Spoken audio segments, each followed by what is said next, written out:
Hello, I'm Stephen Bauman, and in this tutorial, what I'm going to be taking you through is the process of making a drawing on white paper. And here we're going to be working on a slightly different shape of canvas than I normally use. For this portrait drawing, the particular problem that I'm going to be working with a lot as well, since it's on white paper, is integrating structure through halftones. This is particularly consequential in a project like this one simply because starting from a white paper, everything that you produce in terms of halftone is additive.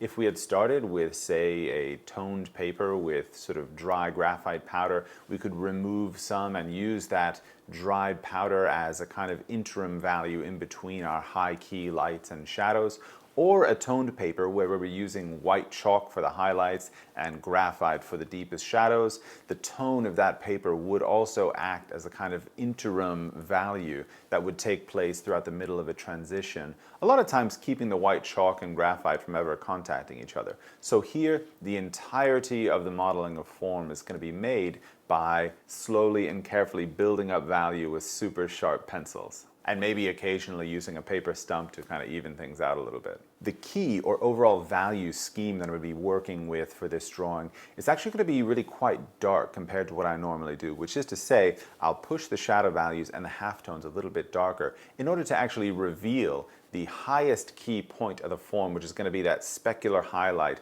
that exists, for instance, on the cheekbone of the model or on the kind of shifting planes of the forehead, where you have this really kind of reflective surface that's really facing directly the light source and kind of brings out that sense of like crisp, concrete form. But again, since I'm working on white paper, I don't have white chalk or something else to use to kind of create that highlight. I need to build all of my values evenly up until that point. Another theme that we're going to engage with in this project is going to be the theme of gesture.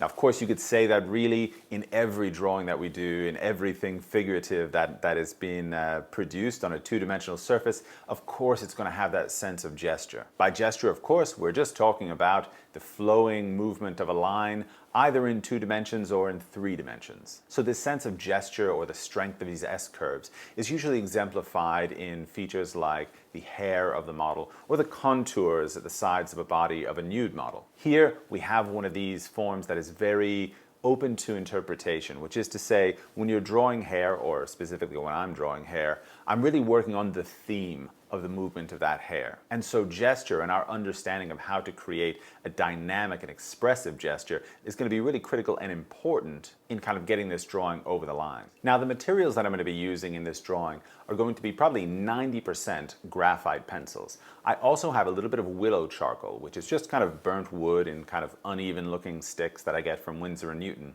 that I use to apply kind of a general soft tone and then stump back into space. This charcoal is something that I use to just create a kind of general soft tone at the early stages of a drawing before I want to get into maybe the more labor-intensive application of value that is required for using graphite pencils. After that, we're of course going to have our paper stumps as usual, our mono zero erasers, and maybe just the odd time a bristle brush to kind of remove some of that eraser grit from the surface without actually applying our finger to the paper. Before we even get started though, something that I want to mention is while you're kind of placing your model or your portrait onto the paper, consider the boundaries of your composition. If your model, as it is in this case, is looking off to the side, you want to usually give a little bit more space on the side of the composition where the model's gaze is directed. The opposite of that, of course, would be to take the model's gaze and put it directly up to the edge of the composition. This is going to create a very tense, a very uncomfortable feeling in your composition, and so, for me in my pictures, it's something I generally avoid. The thing for you to focus on, though, is what is the tendency or the trend overall here. What we should see is that we are creating a sense of space, and the model existing inside that space, and how he or she is oriented in relationship to its boundaries, creates an emotive effect. The beginning of artistic expression starts way before we actually get to the look in the model's eye or the shape of the outside corner of the mouth. We're engaging with that sense of effect creating immediately. We should start out our drawing with marks that will describe the position of the model on the paper, as well as the most basic set of proportions. So here we're talking what is the top, bottom, and left and right parameters that will kind of fit the head inside. I'm using a very hard lead in my pencil at this point, probably a 2 or a 4H. These marks are rather transient, and so the lighter the better, hence the harder leads that I'm using. After the placement, we can start to establish a planier block-in of the head. This is what I consider a kind of underdrawing, much in the same way that an artist like John Singer Sargent would block in the head before the features. This is a kind of linear block-in that is made with the intention to describe the parameters of the head before we start to draw the features. On the left you can see also this head by John Asaro, which explains in a concrete three-dimensional way the wireframe idea that I'm going to be expressing in graphite here. This style of block-in gives you the freedom to make many corrections at a very early stage of the drawing on account of the lightness and simplicity of the lines, while at the same time creating a balance by making the head recognizable enough to see what must be changed.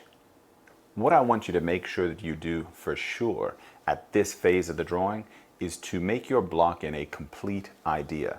What we want to do is make sure that every part of the head that we are intent upon representing is drawn up to the same level so that there are not things left behind.